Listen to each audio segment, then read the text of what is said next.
Welcome back. If you've just joined us, you're watching a special edition, I should say, of Politics Today, because you're watching Politics Today on a day that a Dana airline plane went down earlier in the day in Lagos, and there were 153 persons on board that plane. We do not know the casualty figure as we speak, but 150 people on board the plane. The plane was actually coming from Abuja and was about just some few minutes away from landing here in Lagos. That's at the Lagos airport now, when it came down around the Iju-Ishaga area of Lagos. Iju-Ishaga, by the way, is very close to the airport, not far away from the airport. So the plane was very close to landing when it came down on residential buildings around Iju-Ishaga. We're still waiting for more briefing now on the latest situation, but we know the Minister of Aviation might be briefing right about now. We're waiting to find out what she's going to say. We're also waiting for confirmation from NCAA and all the relevant government agencies now as to the actual casualty figure. Let me go back to you now. Let me get your thoughts on what has just happened. Emeka, what has just happened today? This is very disheartening. I feel so sad, and it's really, as you've said, a very sad day. And as I sit here, my feet are still wobbling. Some names have been coming in and being thrown around on the social media as containing of the course, names we can't confirm. No, those I'm not really talking about that. And all we can say now is pray that God will give the families of these ones, the fortitude to bear the loss. And I also will make some comments about our emergency outfit, because at the time, even though I'm saying this cautiously, because we may not rely on information obtained from the social media, but at a point when this incident took place, there were calls, from people being sent around and that emergency, was difficult, response. When you look at the crowd, yes. the crowd you had there, you look at that crowd, yes. it just would be difficult to access that area. Exactly. So it's also, I think it's a lesson for us. And let me also talk about the aircraft itself. And again, I would say this is with caution, because I wouldn't conclude until the officials come out with official report on what happened. But I think it's important to also, look at the possibility that aircraft ought not to have taken off, because there were stories about the same aircraft a few weeks ago, and now people are pointing out to the same thing, that is the same aircraft that comments were made about its safety position. One thing for sure is we do not know what Yes, I know that may be a very tricky area, very because tricky. It may be a very tricky area. But at the end of the day, I also hope that this will not go as other similar incidents in time past, that at the end of the day, because what is done in some societies is that whenever this kind of disaster happens, people mourn. We are so sad about it. Our heart goes out to the victims and their families. At the end of the day, the report will not be used to avert. Well, let's just hope that I want you to take a look. If we can have the visuals of what we just saw now, the pictures now. You saw those pictures. Tell me what you think. Yes, indeed. Well, first and foremost would be, may their souls rest in peace. Every frequent flyer in this country know that you have to keep your fingers crossed at some point.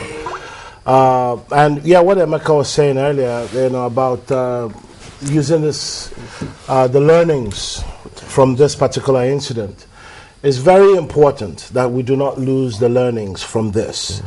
Never again could be now. We need to really step on this, do the necessary post-mortem for this kind of a situation. We have a growing economy. For goodness sakes, we're just talking about growth indices, and these are the things that propel growth. This sets back confidence in our air travels, and this sets back investment. Now, we need to get to the root cause of this and other crashes, as much as we need to get to the root cause of a lot of other things in the country. Let me just do something about it. Yeah, and do something about it. Dr. Ononuju, I know you're watching. Give us your thoughts now on what has just happened. What actually happened earlier in the day, this air crash? What actually happened earlier in the day, this air crash? First and foremost, I would like to say that my heartfelt sympathy goes out to the family, the friends, the well-wishers, and the dependents of those who may have lost their lives. I would insist that the checks that were put in place during the time of President Obasanjo, when Air Chief Dike was in charge of inspections, and from that time we noticed there were no more air crashes. I hope there had not been some relaxing of standards as to allow inspections not to be carried out the way they should be. It is the failure of regulatory agencies to do their jobs properly that could actually make the profit seekers, who are business people, to cut corners, and when we do not do things we should do, we have ourselves to blame. I reiterate, my heartfelt sympathy and emotions is with the families of those who have lost their loved ones. I pray they have the fortitude and the strength and of character to go through with this. And I pray government does learn from all the crashes. And as Dr. Kach, the members of the panel have said from Lagos, let me just interrupt you, Dr. Kach, a bit. What you're seeing now, Dr. Kach, is, well, we just saw a part of the plane. I guess that's supposed to be the engine of the plane. There you can see one of the buildings affected. I want to believe that is the printing press, and you can see the impact at that point, very, very huge. There you see the rescue efforts by, are those rescuers now? You know, some of the residents around the place. And, you know, this is just not the way to carry out rescue operation. Dr. Kach, you're watching these pictures now. Tell me what you make of what you're saying. Watching these pictures now. Tell me what you make of what you're saying. I am not happy at what I've seen. I believe we should have a faster response system to things like this. We have learned our lessons when we had it earlier, when it was those days of dictatorship. We claimed it happened in a swamp. We couldn't get access. This place is a dry land. Why aren't our people earlier here? Why aren't they here as fast as they should? You know, I can see the fire people there doing what they should do.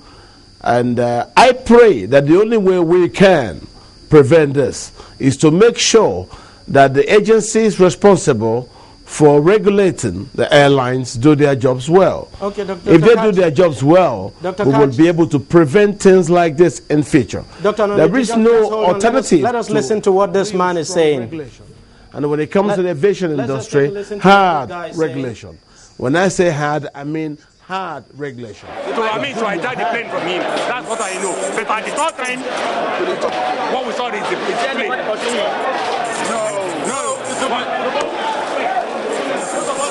We don't even have names of the people who